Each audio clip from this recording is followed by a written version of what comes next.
तो आज हम पढ़ेंगे क्लास 12th का accounts chapter 1 NPO non profit organisation और पार्ट 7 है। ठीक है, तो आज हम पढ़ेंगे कि आय व्यय से संबंधित विशिष्ट मदें यानी relevant items relating to income and expenditure account.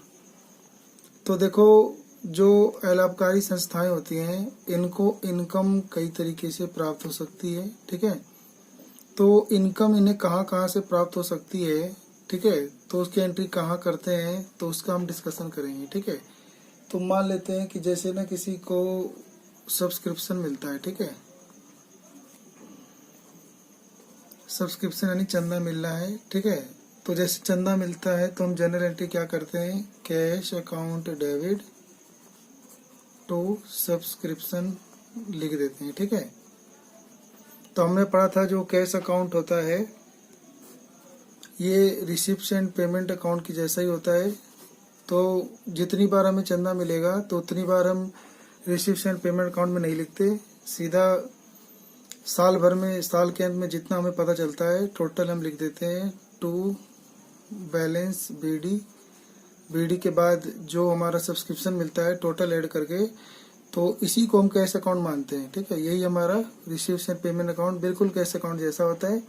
तो cash account debit to subscription है, तो कैश अकाउंट के डेबिट साइड में टू सब्सक्रिप्शन लिख दिया जाता है। सब्सक्रिप्शन लिख के जितने भी साल भर का टोटल पैसा मिलता है तो उन सबको मतलब ऐड करके टोटल यहाँ लिख दिया जाता है। ठीक है, तो यानी जो जब भी हम कैश अकाउंट डेबिट करेंगे तो इसका मतलब वो रिसिप्ट अकाउंट में चला जाएगा। ठीक है, और जो सब्सक्रिप्शन है तो ये यहाँ डेबिट साइड में आ जाएगा। अब जैसे हम सब्सक्रिप्शन की एक तो ये पोस्टिंग हो गई कैश की रिसिप्शन पेमेंट अकाउंट में, फिर एक सब्सक्रिप्शन की भी एंट्री होती है। तो सब्सक्रिप्शन की हम दूसरी एंट्री कहाँ करते हैं, तो ये आपकी एक तरह से रिवेन्यू रिसिप्ट होती है। और रिवेन्यू रिसिप्ट की एंट्री कहाँ करते हैं, इनकम एंड एक्सपेंडिचर अकाउंट में। तो इनकम और एक्सपेंडिचर अकाउंट में ये साइड आपका डेबिट, ये क्रेडिट होता है, इस साइड लिखा जाता है एक्सपेंडिचर और यहाँ लिखा जाता है इनकम। तो ये आपका क्या था, सब्सक्रिप्शन इनकम था। तो इनकम में तो कहाँ लिखेंगे, इनकम एंड एक्सपेंडिचर अकाउंट के क्रेडिट साइड में यानी यहाँ लिखेंगे। ठीक है, तो हम यहाँ पे सब्सक्रिप्शन बाय सब्सक्रिप्शन की एंट्री लिखकर हम यहाँ पे भी पैसा लिख देंगे। ठीक है, तो कैश अकाउंट डेबिट होगा तो रिसिप्ट अकाउंट में लिखोगे, और सब्सक्रिप्शन है तो वो इनकम और इनकम होगा तो इनकम एंड एक्सपेंडिचर अकाउंट में लिख दोगे। ठीक है, ऐसे ही मान लेते हैं कि एक एंट्रेंस फीस होता है। ठीक है, तो एंट्रेंस फीस है जैसे मान लो। ठीक है, तो इसको मिलने की एंट्री क्या होगी, cash account debit to entrance fees. ठीक है, ऐसे होगी। तो कैश अकाउंट की हमेशा entry receives and payment account के डेबिट में करोगे आप। ठीक है, और जो एंट्रेंस फीस है इसको अब सोचना पड़ेगा कि ये हम इनकम माने या इसको लायबिलिटी माने। ठीक है, तो जब इसको लायबिलिटी मानोगे तो क्वेश्चन में कहेगा इसको कैपिटलाइज कर दो। ठीक है, कैपिटलाइज का मतलब होता है कि इसे हम बैलेंस शीट के लायबिलिटी साइड का जो कैपिटल फंड टॉपिक होता है तो उसके अंदर हम इसे ऐड कर देते हैं एंट्रेंस फीस। ठीक है, दोबारा सुनेंगे, अगर एंट्रेंस फीस को पर्सन में कहेगा कि कैपिटलाइज कर दो, ठीक है, लायबिलिटी मान के कैपिटलाइज कर दो, तो बैलेंस शीट के लायबिलिटी साइड में कैपिटल फंड होगा, उसमें आप ऐड कर दोगे एंट्रेंस फीस। ठीक है, कैपिटल फंड में ऐड करके टोटल कर दोगे। ठीक है, और कहेगा अगर इसको इनकम मान लो तो जब भी आप इनकम मानोगे तो इसको इनकम एंड एक्सपेंडिचर अकाउंट के क्रेडिट साइड में आप लिखोगे। ठीक है, तो यही चीज का डिस्कशन आज हम करेंगे। ठीक है, तो मान लो अगर आपको एंट्रेंस फीस मिले, ठीक है, तो एंट्रेंस फीस मिले तो इसकी एंट्री अब कहाँ हो सकती है, तो जब भी आपको एंट्रेंस फीस मिलेगा तो पैसा मिल रहा है, पैसे मिलने की एंट्री कहाँ होगी, एक तो रिसिप्ट एंड पेमेंट अकाउंट के डेबिट साइड में होगी, तो यानी रिसिप्ट एंड पेमेंट अकाउंट के डेबिट साइड में होगी। और अब आपके ऊपर डिपेंड है कि आप उसको इनकम मानते हो या उसे आप लायबिलिटी मानते हो। जब उसे इनकम मानोगे तो इसे इनकम और एक्सपेंडिचर अकाउंट के क्रेडिट साइड में यानी यहाँ लिख दोगे। ठीक है, और वही अगर आप इसे लायबिलिटी मानते हो यानी इसे कैपिटलाइज करते हो तो कैपिटलाइज करने पर ये बैलेंस शीट में चला जाएगा। तो आप इसको कहाँ लिखोगे, बैलेंस शीट में लायबिलिटी साइड में जो कैपिटल फंड होगा उसके अंदर आप ऐड कर दोगे इनर कॉलम में एंट्रेंस फीस, फिर ऐड करके यहाँ लिखोगे। ठीक है, तो एंट्रेंस फीस पर्सन में आप अगर इनकम मानते हो तो वो आपको एंड में लिख देना है टिप्पणी में। ठीक है, और अगर आप लायबिलिटी मानते हो उसको भी आपको कैपिटलाइज मानते हो तो उसको भी आपको क्वेश्चन के एंड में एक हेडिंग लिख देना है कि आपने इसको कैपिटलाइज किया है या इसको इनकम माना है। ठीक है, दूसरा है life membership fees. Life membership जो फीस होती है इसको रिसीव्स एंड पेमेंट अकाउंट के डेबिट साइड में लिखना है, तो इससे रिसीव्स और पेमेंट अकाउंट के डेबिट साइड में लिखना है। ठीक है, और ऊपर से इसको ये जो लाइफ मेंबरशिप फीस होती है ये हमें एक ही बार प्राप्त होती है तो इसको हम कैपिटलाइज करते हैं। ठीक है, और इसको हम कहाँ दिखाते हैं, इसको हम बैलेंस शीट में दिखाते हैं। ठीक है, तो आपको जो लाइफ मेंबरशिप फीस है इसको आप बैलेंस शीट में दिखाओगे और इससे आप पूंजीगत आय मानोगे और पूंजीगत आय को बैलेंस शीट के लायबिलिटी साइड में दिखाओगे। ठीक है, तो इससे आप बैलेंस शीट के लायबिलिटी साइड में आप दिखाओगे। ठीक है, अब मान लो स्पेशल रिसिप्ट है तो आप इसके लिए क्या करोगे, अगर कोई स्पेशल रिसिप्ट है, ठीक है, तो यदि कोई प्राप्ति किसी विशेष, इसको हिंदी बोलते हैं विशेष उद्देश्य। ठीक है, यदि कोई प्राप्ति किसी विशेष उद्देश्य के लिए है तो उसे इनकम और एक्सपेंडिचर अकाउंट में नहीं दिखाएंगे। ठीक है, बल्कि इसे कहाँ दिखाएंगे, बल्कि इसे बैलेंस शीट के लायबिलिटी साइड में दिखाएंगे। ठीक है,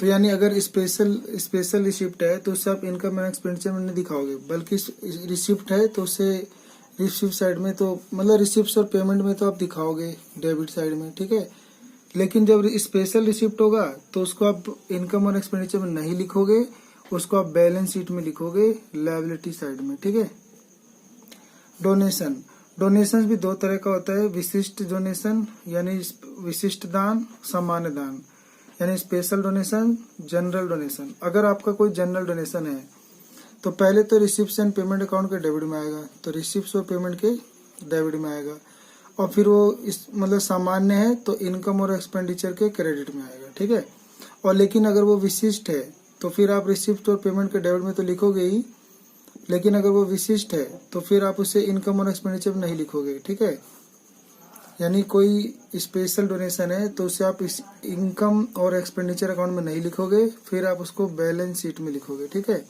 और उसको लायबिलिटी साइड में लिखोगे। ठीक है,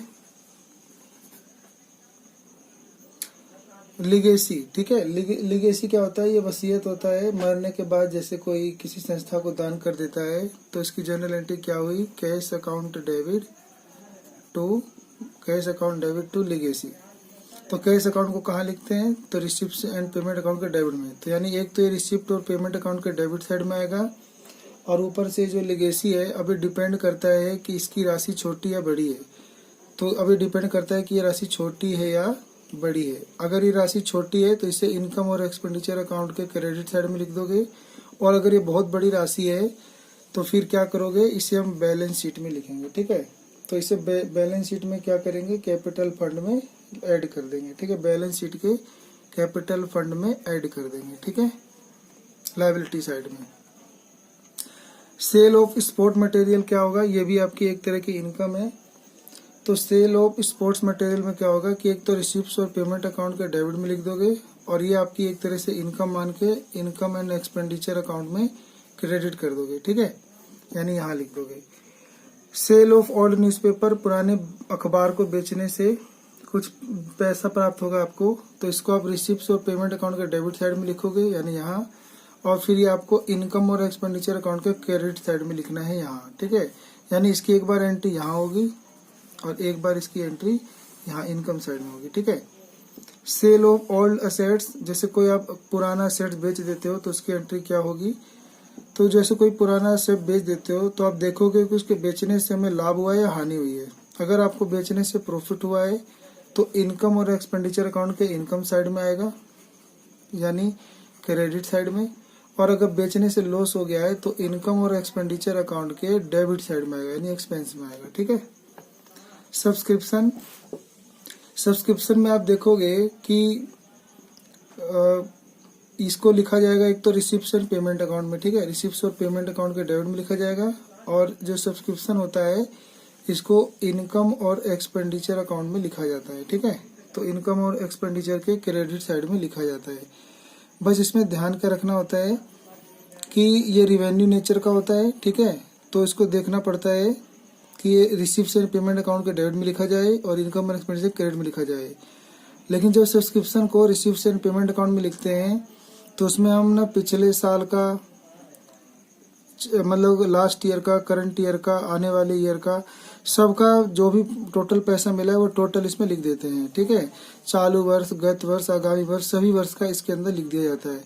लेकिन जब इनकम और एक्सपेंडिचर अकाउंट में लिखते हैं तो इसमें केवल करंट ईयर का ही बैलेंस लिखना है, ध्यान से, ठीक है। Payment of honorarium. Payment of honorarium क्या होता है कि कोई बाहर का व्यक्ति आता है और वो हमारे फर्म में कुछ काम करता है, जैसे कि सब मान लो हमने कोई फंक्शन करा, उसमें अमिताभ बच्चन आया, तो अमिताभ बच्चन ने हमारे फंक्शन में इनाम बांटे, उसके लिए उसको हम कुछ सैलरी देते हैं, कुछ खर्चे देते हैं, तो उसको ऑनरेरियम कहते हैं। इसमें एच साइलेंट होता है, ठीक है। तो ऑनरेरियम हमारे लिए खर्चा होता है। तो क्योंकि अब ये खर्चा है तो ये रिसीव्स एंड पेमेंट के पेमेंट साइड में आएगा, तो यानी ये रिसीव्स और पेमेंट अकाउंट के क्रेडिट साइड में आएगा। और क्योंकि ये खर्चा है तो ये एक्सपेंडिचर में आएगा, तो ये इनकम और एक्सपेंडिचर अकाउंट के अंदर डेबिट साइड में आएगा, ठीक है। इसका आपको ध्यान रखना है। Proceeds of concert, lectures, drama, cultural show etcetera. समारोह में बेचे गए टिकट से प्राप्त राशि। मतलब कोई समारोह हुआ था, आपने फंक्शन कराया, कंसर्ट कराया, लेक्चर कराया, ड्रामा कराया, कल्चरल शो करवाया, उसके लिए ना आपको जो टिकट बेचे, तो समारोह में बेचे गए टिकटों से प्राप्त राशि, इसमें आपको पैसा मिल रहा है। तो पैसा मिल रहा है तो रिसिप्ट और पेमेंट के डेबिट साइड में आएगा और ये इनकम और एक्सपेंडिचर अकाउंट के क्रेडिट साइड में आएगा, क्योंकि ये आपके लिए क्या है, इनकम है, ठीक है। तो इस बात का आपको ध्यान रखना है, ठीक है। तो एक बार हम झट से रिवाइज कर लेते हैं। एंट्रेंस फीस ये आपके ऊपर डिपेंड है या क्वेश्चन में दिया रहेगा। तो अगर क्वेश्चन में कहता है किसको इनकम मानो तो इनकम और एक्सपेंडिचर अकाउंट में लिख देना।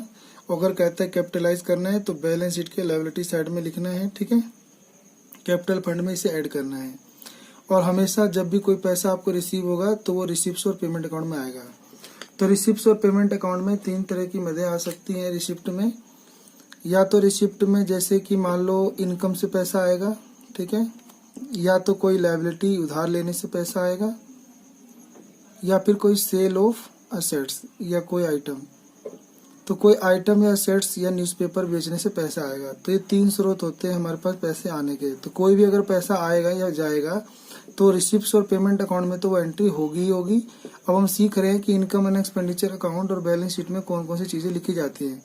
अगर पर्सन कहेगा कि कैपिटलाइज कर दो तो आप बैलेंस शीट के लायबिलिटी साइड में लिखोगे, और अगर वो आपकी इनकम है तो आप उसे इनकम एंड एक्सपेंडिचर अकाउंट के इनकम साइड में लिखोगे। अगर वो एक्सपेंस है तो एक्सपेंडिचर साइड में आप लिखोगे, ठीक है।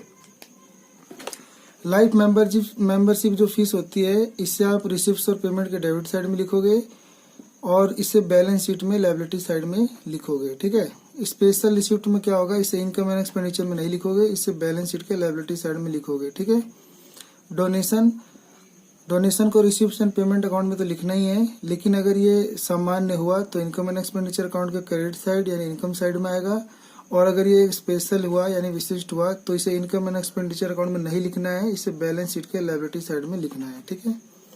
लीगेसी इसे रिसिप्ट और पेमेंट अकाउंट के डेबिट में लिखना है। अगर ये छोटी रकम है तो इनकम एंड एक्सपेंडिचर क्रेडिट में लिखना है, और अगर ये बहुत बड़ी राशि होगी तो बैलेंस शीट के कैपिटल फंड के साथ लिखना है, ठीक है, ऐड करके।